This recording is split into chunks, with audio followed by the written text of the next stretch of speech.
Bonjour Mbote, bisika nyoso bozali, partout na kwa nyoso ya monde. Balandi nyoso ya Béton Info, topesi bino Mbote bisika nyoso bozali. Chaîne eza moko. Bozali belé à s'abonner, abonnez-vous massivement. Canada c'est ningani hein. Batu baso benga to s'abonner. France, Belgique, bolamuka. Tozo zela bino en tout cas chaîne eza moko. Lelo eza humble servante Nabino Nadine Mouini. Obo misana komonaye en tant qu'analyste politique, en tant qu'invité, mais Lelo yende azoyamba. Bonjour sans rival. Oui, bonjour. Bonjour Nadine. Et c'est moi Makassia Koyamba comme invité sans rival. Plaisir partagé. Merci beaucoup. Sans rival, il y a un plateau Nabiso. Bon, sans rival, sans plus tarder. Tozo banda, toza wa pisiko, to komi wa pina au Italie, ba préparatif, il y a obsèque, il y a Monsieur Kadiombo. Bon, en fait, notre frère Kadiombo, jusqu'à présent, n'a nos dates fixées pour l'enterrement. Pourquoi? Parce que la famille a jugé, non seulement la famille, Batounyusu. Bah, juger que non, il faut encore passer dans l'autopsie. Il faut passer dans l'autopsie et c'est après l'autopsie qu'on va fixer date nini oyo inhumation au Salema. Voilà ce que moi je pourrais dire. Mais en passant, nous sommes toujours tristes, nous sommes toujours vraiment touchés, nous sommes toujours malheureux par la disparition de notre frère Kadiombo. Une disparition vraiment mystérieuse. Kadiombo, je sais que il n'a pas connu une mort naturelle. Hein. Kadiombo, partout il est passé, place nous soit l'équipe, ils allaient objet à soupçon. Bisika nous soit l'équipe.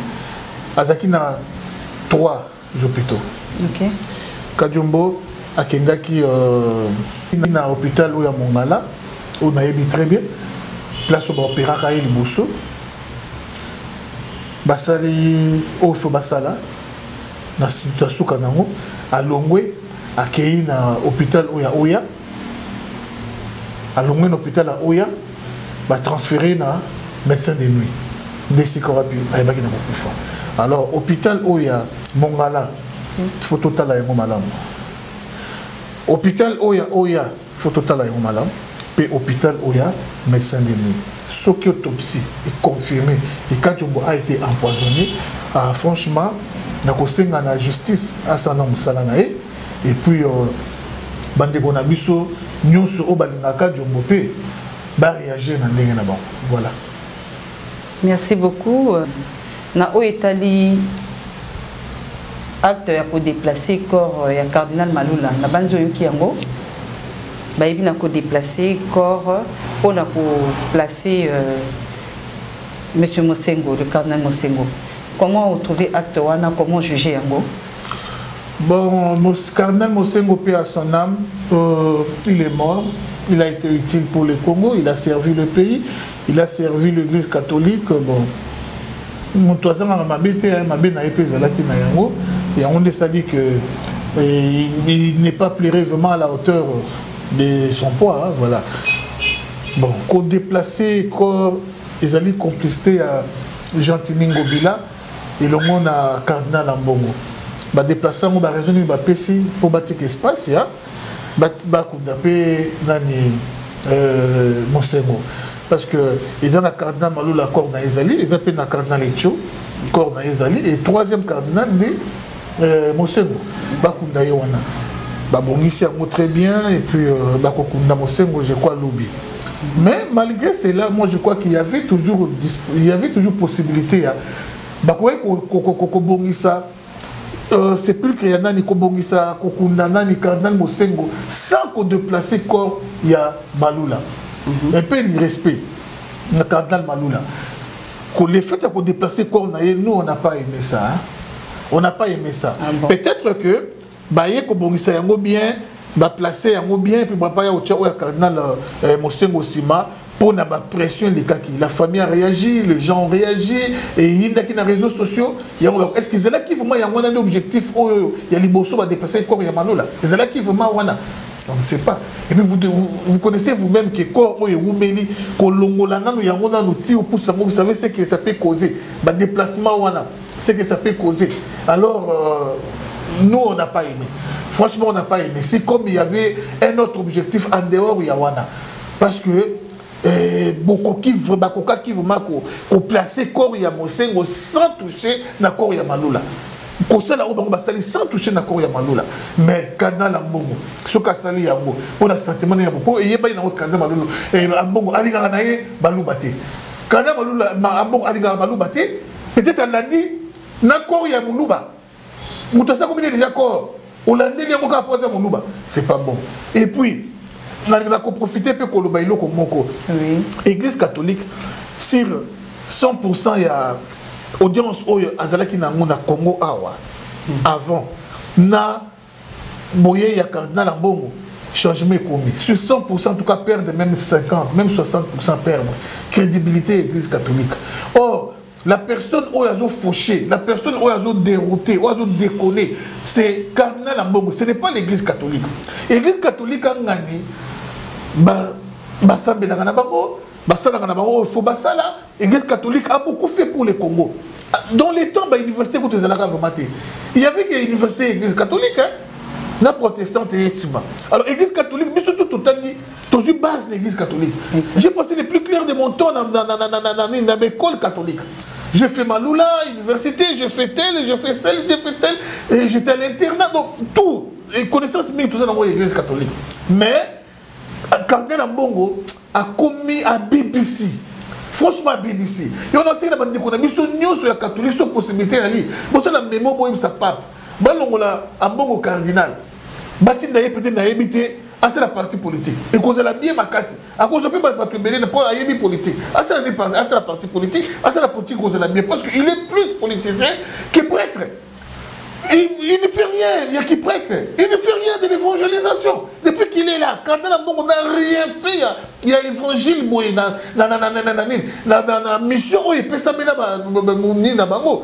Sacerdoce, mais toujours politique, toujours politique. Non, même Malou Labo a s'intéressé à la politique. Quand il a travaillé, et quand ça n'a pas marché, tant que loi, Mobutu a fait ça qui, et c'est là qui est. Catholique a perdu l'objectif naïe. Mais quand il s'agit n'a pas d'église catholique, mais non, là ça n'a pas tenu. L'église c'est l'église. Depuis que Malou la tombeau qui a quoi n'a pas dit que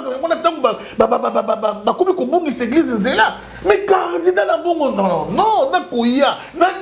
non, vraiment, franchement, non c'est un catholique, nous sommes la mémo, beaucoup pétition, beaucoup de la yango, pape, cardinal Ambongo.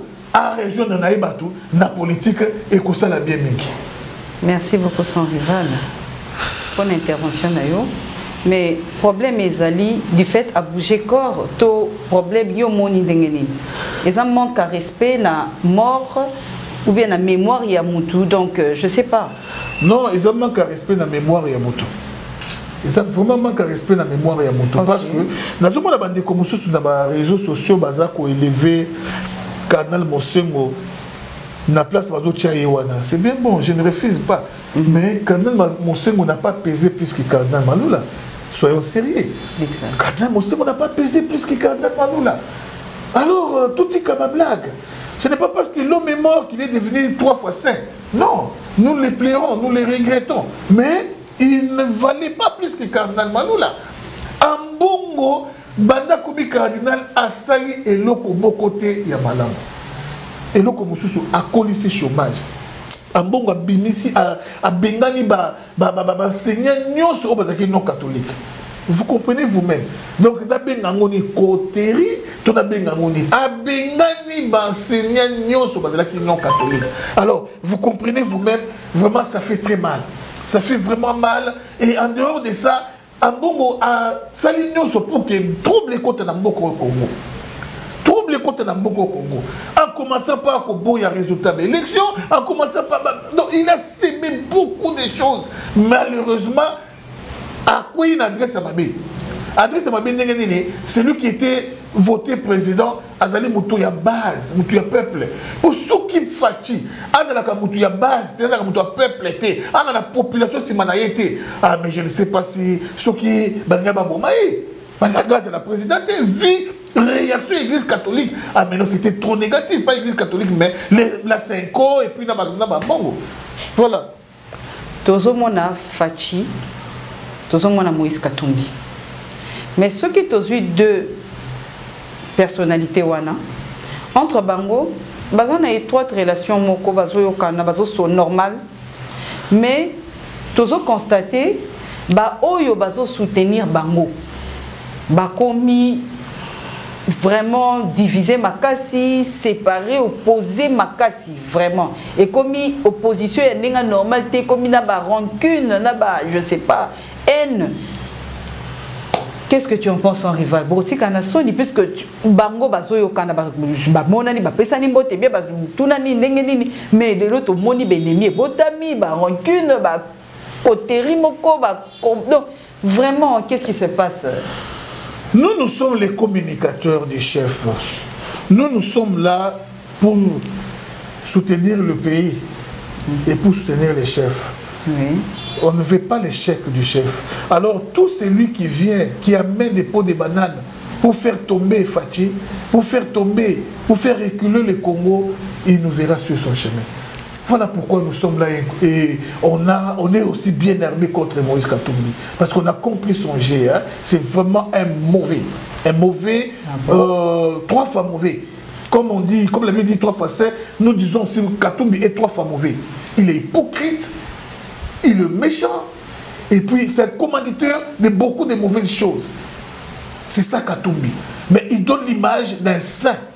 Après sa image, lui et son frère, bala cette image place bao solo là-bas ya mani ba vani en famille son bala ki sabiso image au Katebe Katoto na Moïse Katumbi soit na feti ou na nini donc ceux qui mutu na famille na yemoko azali na bonne relation na batuté à combien plus forte raison batu misu ya libana ceux qui grand frère na yé propre azoye bisabiso vérité qui détruit objectif ya Katumbi ya koko ma président ayebi bien que sa maman est zambienne.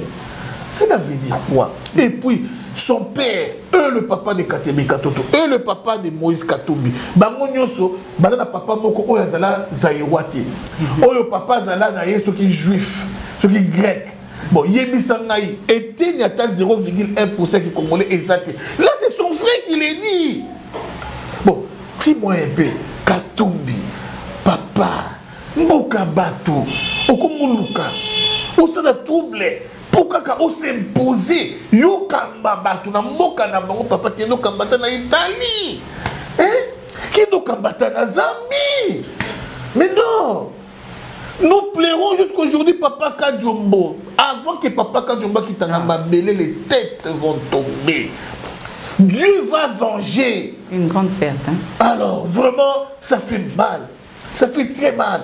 Et tout ce qu'on fait, le chien aboie, la caravane passe. Relation de la président Fatima, c'est de la haute politique, maman.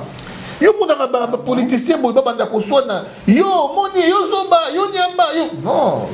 Non. Politique, il y a les lois à bon côté. Politique, il y a les lois Fatia Koyebisa, c'est mon homme, voilà, mon type, voilà. Mais dans mon thème, il que c'est mauvais. Dans mon thème, il que celui-là, c'est un criminel. Oh, le Pekuna Kolobakino, mon candidat, c'était. Ah, papa, quand je me place, on a bien imité Moïse Katumbi bien. Candidat Nangaï, Ezalaki, Félix Antoine Tshisekedi. Félix Antoine Tshisekedi, pendant que tu m'as paqué un bon pour bosser la campagne à l'américaine, pour la soutenir Fayoulou. Ah, mais dis, mais comment niveau hypocrisie à Bongo? Candidat Nayo Félix Antoine Tshisekedi, pendant que Vital Kamera s'est retiré pour s'allier à Félix. Il y a des gens qui se sont retirés pour s'allier à Félix. Mais pourquoi toi tu ne t'es pas retiré pour t'allier à Félix? Pour le candidat Félix. Un hypocrite à l'église Satan je vous dis. Donc, il y a hypocrisie. Mais il y a hypocrisie, si je comprends bien. Katumbi est plus mauvais que Kabila. Plus mauvais que Kabila. Ah bon? Mais oui, je vous dis la vérité. Moutazana, le président T. À la poste monté à commandement. Azoussa la bêtise de Yazoussa la wana. toujours les loma ina miso mais mutabongo soit comme président mais ils ont dit et vous allez dire sans rival bina koyoka ndeko na biso Jacques Ndala aibina kozala arrêté oyoki nouvelle wana. Bon, Jacques Ndala a été interpellé par l'ANER et puis Simanango batini na nini ya matete, mais je crois que tant que Batozo Landa peut-être à cause déjà ça qui est déjà prison à Makala parce qu'il a mérité. Hein.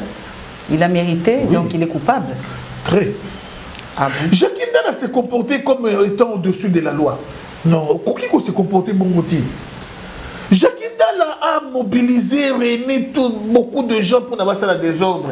Ce qui kakaba les lois. Tchani et Leki, il y a pour la Kokoma président na Moka au fait congolais des pères et des mères. Mais ce n'est pas de cette façon-là que Mino Mokoki côté de la loi. Voilà. En démocratie, laissons la démocratie faire son travail.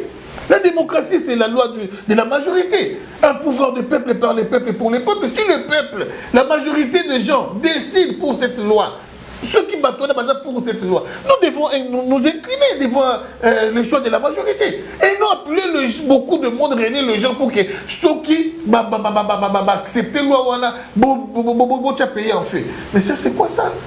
Non, ça, c'est de l'anarchie. Ça, c'est dévier un peu les mecs ni laisser au-dessus de la loi. Exactement. Alors vraiment, ce qui est le qui ont libéré Jacques Ndala, là c'est de la jungle. On a vraiment commis, là nous allons tous cracher sur ces régimes. On a commis régime, il y a Robanga Batou. Il y a Koprona pour la justice.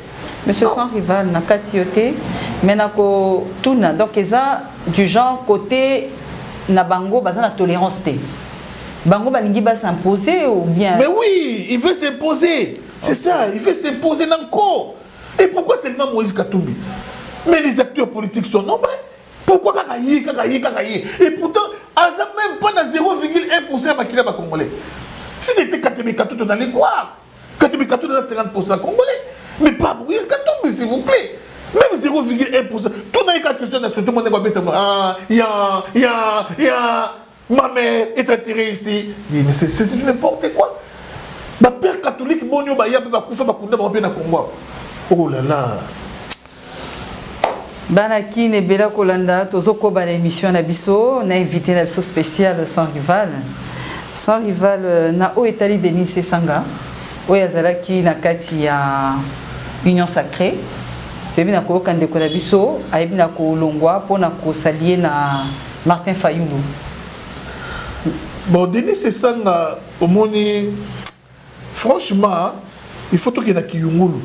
Dans l'esprit de Kiyungulu, sur 100%, il y a des politiciens. Les vrais politiciens, il y a 15%. Sur 100. Ah bon? Oui. Les vrais politiciens, dans le bas qui est Congolais, nous avons 80% des sorciers. Sur 100% des Congolais, il y a 80% des sorciers. 80%. Ah bon? 20% des madame. Je vous dis la vérité. Alors, c'est ça là n'est pas un politicien. Parce que le politicien a une idéologie politique, une philosophie politique. Il a... Mais le politicien n'a il court derrière l'argent et les postes. Mais la philosophie, oui, courir derrière les postes, c'est bien. Mais pourquoi? Pour imposer quand même sa philosophie politique. Mais c'est que nous vivons aujourd'hui.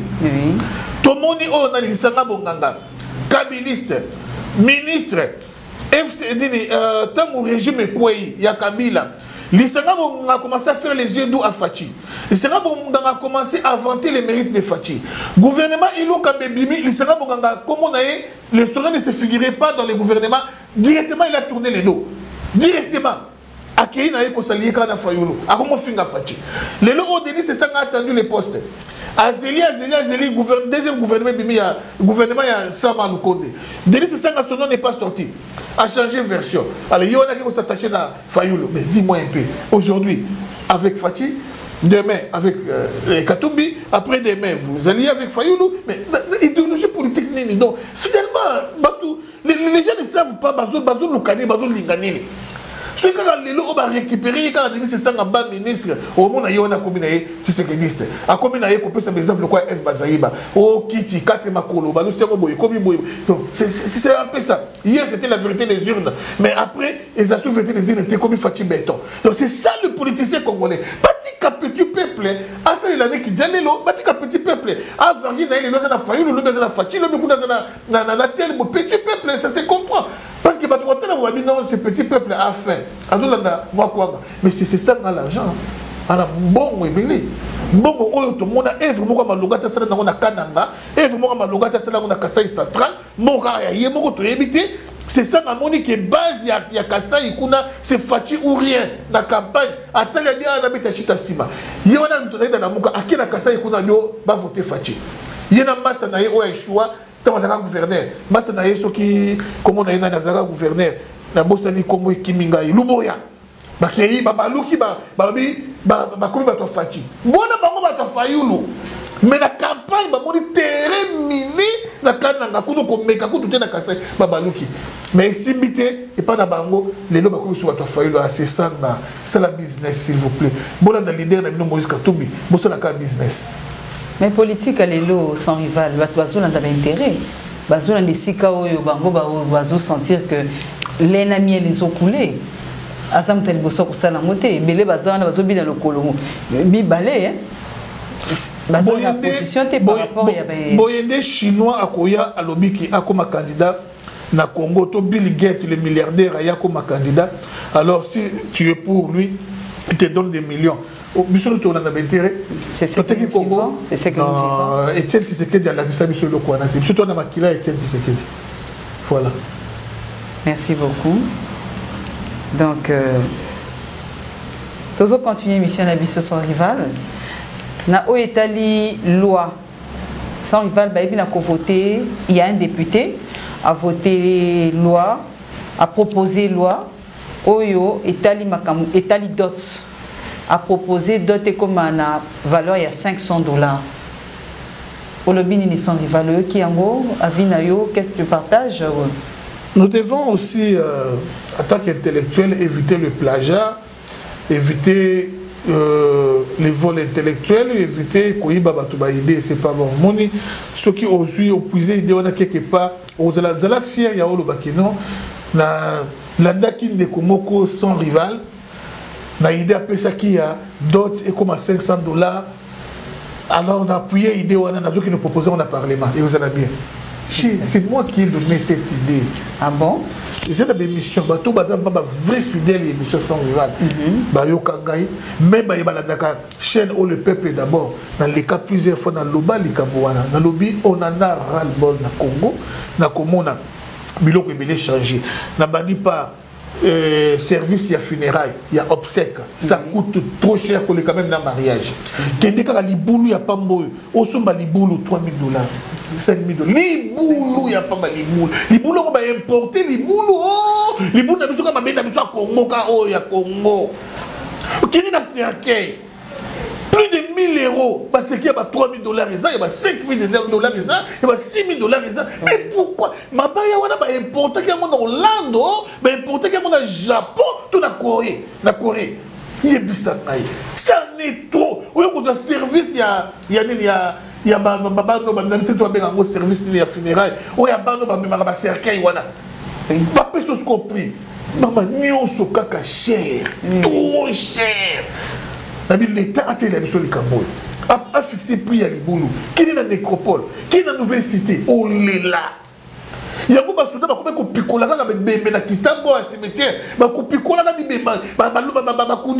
Après, ils ont picolé. Ils ont placement. Ils ont picolé. Cimetière Kitambo est comme intondable. Pourtant, cimetière Kitambo est intondable. Pour la Koukimaka. Cimetière où trop cher de konanga na baki l'État atale la biso likambo wana mwana sentinelle bakokunda ndenge nini na mbongo nini s'il vous plaît na yeko simba likambo dot na bi mais non dot est commis vraiment na yibiti na lubanini dot est commis côté kamutu to ndenge différence des années entre dot ya lelo na dot akala to kina na côté lokaya baluba no mo ba do senga mbongo libana te baluba c'est qui symbole il y a quand même ceux qui $100 ont une enveloppe au PC. Ceux qui $20 ont une enveloppe au PC. Pesa bango tabana bango congolais ba benga si la femme est vierge. Pesa oyo ba couverture les restes. Là c'est normal. Mais mon espèce boyé na balou bezala commis des factures. Na kala bakama des factures za facture à kota mama. La facture à kota papa. Maman na izala wapi facture à kota maman na facture kota papa. Facture c'est les cas moko. On va conseiller liputa ya maman super. Tel boye ça va la facture moko kakame. O komi kota maman ba ta la facture. Kota papa ta la facture mais izanini. Il y a la prolifération, il y a la femelle ma komi bili na ko. Nicolas Biloko wana. Nicolas Biloko mais ba jeune makoba na ndenge nini ba jeune alingi mwasi ne makasi makoba na ndenge nini na koseka ba dot ba $3000 ba 2000 ba 4000 soyo sakisana ba biloko ebele na lobaki ki bande ko na ngai l'état taille la biso sakisa ba chef coutumier nyoso ba yokana prix moko kaka ya facture moko pona ko fixer nini ba biloko etali ba biloko mususu wana ya na tuneke za la kenta ba ni wala etali coutume na coutume mais enveloppe ils ont $500. Mais comme 6 mois après, ou 5 mois après, député Bimi, il y a alors maintenant Tanga son rival. C'est ça. Donc, si je comprends bien, ils ont les 100 rivales qui ont proposé, Banakin, en tout cas, tous à la honnête. Ce que j'ai locaux, plagiaté, au plagié, mais aux reconnaître auteur, aux mentionner. Donc, mais sans rivales, où est-elle d'autres culture, on a tous eu en gros. Pour d'autres bandakala to yebi que ndenge zaraka eza biloko mais to komi komona ba komi na kosenga ba téléphone ba komi na kosenga ba groupe électrogène non ça c'est en tout cas merci beaucoup il faut vraiment tout landela pour biso so to yebi bokoko ba onyo so batika to yebi yango donc onyo so ko bakisa wana na mikolo ko ya en tout cas il faut ko telemela yango merci son rival to quelle question mususu son rival qui en Afrique du Sud, kuna masolé zamalamuté. En tout cas, pillage, trouble par-ci par-là, sans rival. On est en bokanayo, ma bébé nayo pour oyebiango. Donc, mais quand éclaircir, biso ezani nini nezole kakuna. Qu'est-ce qui se passe pour te ka soulèvement modèle wana? Bon, en fait, c'est la première fois en Afrique, tout le monde en Afrique du Sud, tout le monde est président a outil en prison. De la prison directement à la présidence. A comme président. Tout le monde est outil président de la présidence à la prison. C'est en Afrique du Sud. Moutou Azaki prisonnier comme président et puis Moutou Azaki président a comme prisonnier. C'est en Afrique du Sud. Kassela Netienne. Et ce qui est négatif, les alliés, Batouno Soban a tort. Le pouvoir en place en Afrique du Sud, ban a tort. Population ban a tort. Justice, ils en a tort. Bakangi Zuma. Oui. Mabé, il y a justice et zanini. Mabé, il y a justice et zali. Il y a un leader, Moussou Oyo, Bakanakabango, na loyengeti. Il faut qu'on prépare l'arrestation. Exact. Beaucoup qui peut beaucoup collaborer dans la justice. À Salinini, au Aïbi, vous avez ici à rembourser bon. Parce que leader, le Zuma, na Congo, ils ont la Lumumba, Etienne Tshisekedi, na Fathi Sili. L'idée Moussa Nazalati. Kamere, Bakanisa qui est un leader, grand leader, a Kangami Awa, silence des morts. Matata Mpou Nazoka Malobi Awa, Bakamuka Malozo, Moutorobi Maliba Nazati. Jacinda a croyé que si on l'arrête ou on les touche, c'est la fin du monde. Bakangi, le col à papier, léger, à combien de ensemble, Katumbi passe de l'autre côté. Katumbi Yemoko, Kabila menaçaye, Akimisaye Mboka, Oyo Lokola, Nayebite, test moto on attend en école primaire, Oyo, Nabosani Kombo, à grands pas, au monde a Kimimba, Moko dans ma colonne, Nayebite, Somo. Alors, Yebisangaï, au Congo, il n'y a que Lumumba, Etienne Tshisekedi et Fathi. Oyo soko touché ton dieu ici Fathi est opposant les gars que nous toucher Fathi ah mais on créer guerre civile na mboka Zuma azam tumba ko kangena loyenge bomuti faut pas nous stratégie mini hein exact ko saisir erreur ya justice bolibo bisala boyi. Deuxième chose mabé il y a population ezawapi pour bakangi leader na bino bokomi copier. Oh bozo sala na batu na sango na Kinshasa na Congo. Conséquence à pillage. Ce qui passe côté makasi na Congo les lopona pillage wana makasi. Bozo piller vous vous détruisez vous-même. Les locaux passent côté makasi na Afrique du Sud. parce que quand ils ont sur le coup Afrique du Sud à Calater, bateau baza visé. Et on va déjà Afrique du Sud. Bah on va déjà visé. Parce que pas si ils ont ma compagnie va payer, on a fait ici c'est plus le business que l'administration. Business des accords c'est un pays anglophone. Et pas anglophone mingi et amis business. Time is money, mongo ne. Alors ce que vous payez tchekas, payez mall, vous payez tout ce que vous payez, ce qu'on y a mis ça il lobby que nous sommes mango wapi. Et moi il y a mon qui côté Canada et comment t'as pris. Et comment t'as pris. Donc c'est ça le mal, population à Salimabé a réagi très mal dans le pillage. Vous pouvez mieux marcher, hein? Vous savez pas marcher na mino, vous savez pas vous faire beaucoup mais pas piller, copier. Non. Là, vraiment, on va taper à côté. Voilà ce que moi, je pourrais dire. Merci beaucoup. Mais sans rival, na Italie de Conabisson Matata Pognon. Il a été libéré. Non, Matata Pognon, qui est liboso, benga qui a samba qui ne soit pas en Italie zaïrienne. Ça n'a dossier belé. Il y a qui me suko yo ba interpellé pour na Italie Bukanga Lozo. Donc na dossier aux derniers mots, merci na ba yeboziton la nga Média Médina. Des gros bisous à toi, vraiment la fondation Solange Étoile.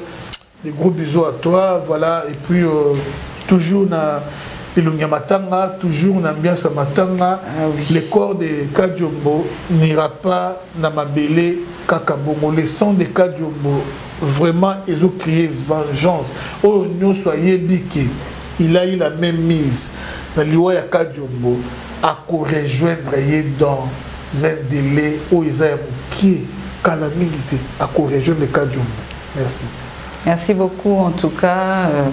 Ebele à Kolanda Bino Bozaki, Ebele à Kolanda Bisso, Topesi Bino Bambote Bisika Bozali, la famille Mutombo, Mbote Nabino, Paulin Boujanay, TTC Mobimba, en tout cas Fanny Kabea, des gros bisous à toi ainsi que Loli Kabea. Bye.